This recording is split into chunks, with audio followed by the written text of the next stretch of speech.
女孩子嘅自愛，我啲耳環。Hello， 大家好，我係寶儀啊。今日咧就同大家嚟分享一下我啲耳環，女孩子嘅自愛。我覺得係咁多種嘅首飾嚟講咧，我都係最鍾情耳環。但係耳環咧就直接裝飾你嘅樣啦，就好似化妝多咗一個 item。我都係鍾意儲耳環嘅一個耳環狂嚟。咁其實咧，我有一啲比較整齊嘅 collection 咧，我就用呢啲好似藥盒咁樣就裝住咗。呢啲又係啦，比較聰明嘅一種裝法啦。有時候我要出去做 styling 啦，或者係去旅行嘅時候咧，就係一個咁樣嘅盒。跟住咧，裏面就有好多格。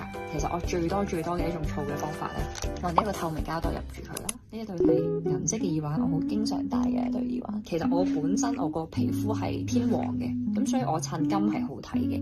咁但係我最近呢一兩年我都選擇多咗戴銀色。銀色我覺得係俾人一種比較 modern 啲嘅感覺 ，stylish 咗。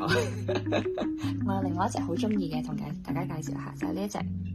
我細個係好中意戴珍珠耳環嘅，因為我覺得珍珠圓啦，又或者佢有 elegant 得嚟咧，其實係咩衫都襯到。佢唔係珍珠嚟㗎，佢係拉絲嚟㗎。佢係有嗰個珍珠嘅感覺得嚟咧，佢個光澤感好夠，因為佢做咗拉絲呢個功效，用銀色啦，咁又有少少 detail， 所以我覺得唔差。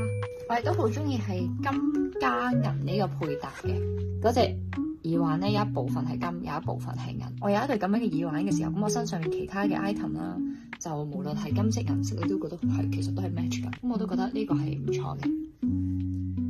金色嘅耳環我最中意嘅，佢就係擺明係復古款嚟，有少少 enamel 嘅顏色，啡色同黑色，有少少 detail。咁我覺得呢個 size 對我嚟講係我好喜歡嘅。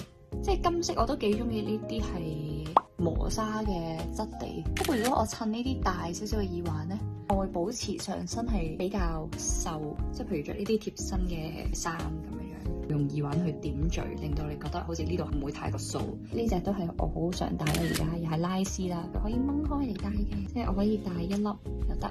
多種襯法，長啲嘅耳環我就唔介紹咁多啦。咁有一兩對我都比較常用，呢對咧亦都係前後兩塊嚟嘅，佢又夠長，好長噶。Hello， 圓咕碌，你瞓醒啦？今日呢度冇位住啊，媽咪呢度拍緊片啊。嗱，你唔好過嚟啊！我係 dangerous。哎呀，dangerous。如果你平時出去食飯咧，就咁一套黑色加個 accessory 咁樣咧，已經係非常之有 modern 嘅感覺。咁我覺得咁樣係已經好夠。呢對咧就係銀色得嚟咧，佢有少少凌亂感啦，跳晒咁樣啦。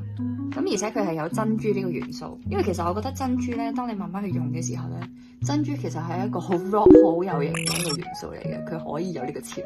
但係因為佢都比較複雜啦，所以着嘅衫咧就係簡單啲就好啦。咁呢一個咁型嘅咧，佢可以收起啲頭髮喺耳後面啦，或者梳翻一個貼啲嘅髮型就得啦。黑色咧，你一戴復古嘅耳環咧，就即刻變咗埃及嘅 feel 噶啦，即係譬如呢啲咁樣啦。夜晚你出去食飯又係想要翻啲 bling bling，呢個就有呢種感覺啦。然後咧有一對我好中意嘅耳環咧，好有型嘅，就係呢個火。上面咧就係啲碎鑽，我第二隻我又唔想買埋一樣樣咧，我就買咗一隻呢一隻顏色，呢一隻係紅寶石嚟嘅，桃紅咁嘅色啦，火雲邪神，兩隻都好喜歡。我想去配翻咧，即係或者我淨係想戴呢隻顏色啦，咁我就揾咗一啲好細粒嘅 stud， 都係桃紅色嘅，咁所以我戴上耳仔嘅時候就有一隻係有一粒，有一隻係有個火雲。唔知大家對於耳環嘅口味同我似唔似啦？有機會再同大家分享多啲唔同嘅，我哋可以分顏色又得，或者係分唔同嘅 occasion， 即係譬如今日係玩復古風嘅，或者係今日係型嘅，咁我亦都可以同大家分享一下我中意嘅耳環款式。我哋下條片再見，拜拜。